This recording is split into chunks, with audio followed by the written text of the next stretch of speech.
In today's video, we'll discuss how to fix error code F30 on your Electrolux oven. This error code indicates that the oven's temperature sensor probe is malfunctioning.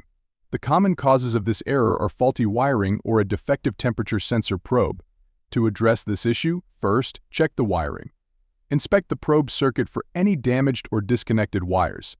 If you find any open circuits, replace the affected wires immediately.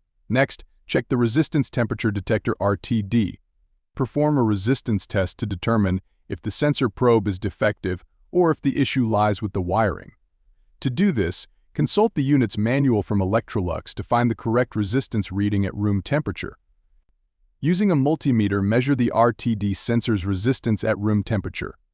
If the reading does not match the resistance chart provided by Electrolux, the sensor probe needs to be replaced. It's advisable to call a technician for this replacement, as the oven cannot be used without a functioning temperature sensor probe. And that's it. Thanks for watching, and until next time.